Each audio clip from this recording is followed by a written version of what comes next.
তাই না? হ্যাঁ, আল্লাহ আমি ভাই দিয়েছে, আল্লাহ দিয়েছে না, খুব দিয়েছে আল্লাহ। যাক ভাইয়ের সেই ফার্মের গরুগুলো আপনারা দেখতে পাচ্ছেন। এর আগে কিন্তু আমি একবার সাক্ষাৎ নিয়েছিলাম। আজকে অসাধারণ একজন মানুষ, কিন্তু সে গরু কি সব আপনার? মাশাআল্লাহ মাশাআল্লাহ। চুয়াডাঙ্গা জেলার সুম্মনগর 3 নম্বর কুতুবপুর ইউনিয়ন এবং সুম্মনগর গ্রামে রফিকুল ভাইয়ের আসলে 8-10টা গরু মারা গিয়েছে ঘাসে বিষক্রিয়া হয়ে, সেটাই কিন্তু আমরা আসলে জানতে পেরেছি। সেই দৃশ্যগুলো আপনারা দেখতে পাচ্ছেন। এখানে অনেক গরু কিন্তু মারা গিয়েছে। আসলে খুবই দুঃখজনক একটি ঘটনা।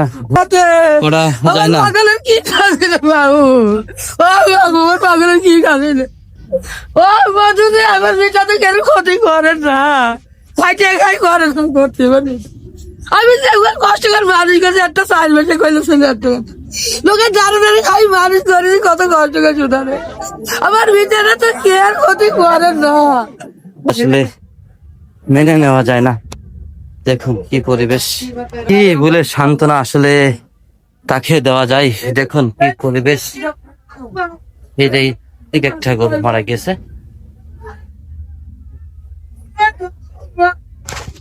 নিঃস্ব হয়ে গেল আসলে রফিকুল ভাই, পুরা নিঃস্ব হয়ে গেল। কি বলবো আসলে, বলার ভাষা কিন্তু নিজেও হারিয়ে ফেলছে। ঘাস নাই, ঘাস নাই, আমি ভুইতে গিয়েছিলাম, ছবি তুলে নিয়ে আসলাম। এই ঘাস খালি তো নিশ্চিত হবেই, কারণ ঘাসের বয়স কম আর এত পরিমাণ মানে সার দিয়ে একদম দেখেন আউলি যাচ্ছে ঘাস, এমনি আউলি পড়ে গেছে জব। এই দেখ কি অবস্থা, আমি ভুইতে পরিদর্শনে গিয়েছিলাম, ওই জন্য দেখে আসি কি অবস্থা। বেশি খাওয়ার কারণে সব মারা গেছে, মানে এই যে আপনার যেমন ইউরিয়া কিন্তু নাইট্রোজেনের একটা পরিমাপ আছে, পরিমাপের বেশি খেয়ে যায় খালি মন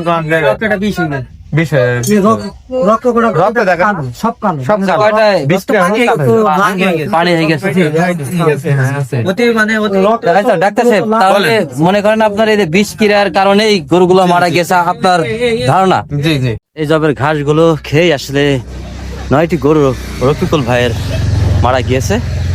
এই যে এই ঘাসগুলো খেয়ে আসলে মারা গেছে।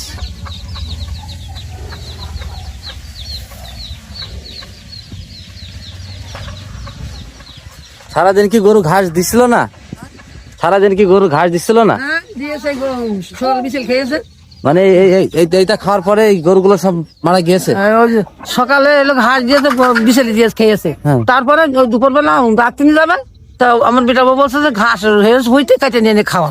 ওইটা সেই নিয়ে এনে ওই 8 ভ্যান নিয়ে এনে একটু দিয়ে দিয়ে আবার 8 ভ্যান নিয়ে এনে একটু দিয়ে হলো ওবার চলে গেছে, এখন কাটে এনে ছুঁই দিল সকালকার জন্য। আর ওইটুক খাইয়ে গরু ভালো ছিল, গরমে তুললো ভালো গরু।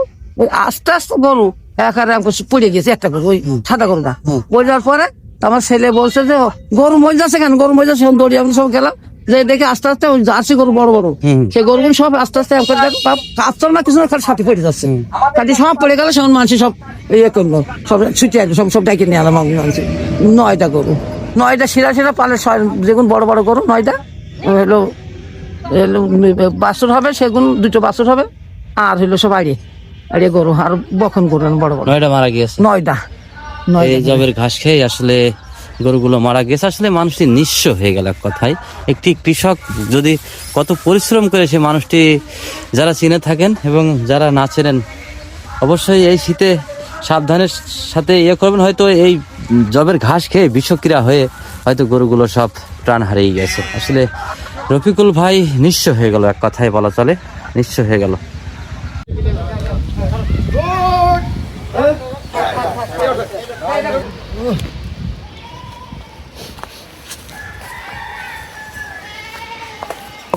আরে 2 মাস 1.5 মাস আগে সার দিছি।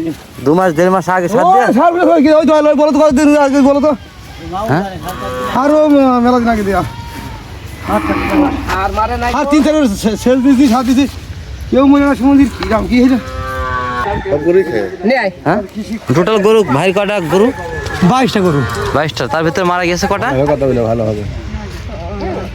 9টা গরু। 9টা গরু মারা গেছে হ্যাঁ হ্যাঁ ওই জবের ঘাস খায়। হ্যাঁ ধরে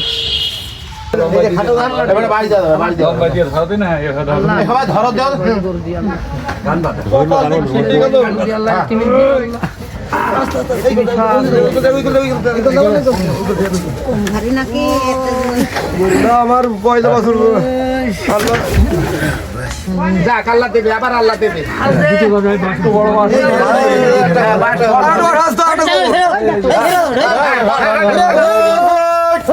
আমার এই কোলে একটা ভর্তি দাও ওই মাথা আমার ঠিক করতে দাও আমি এলো দাঁড়িয়ে থাকবো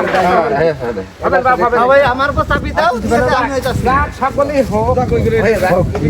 আমি বাসটা ছুঁয়ে তো এটা ধরবো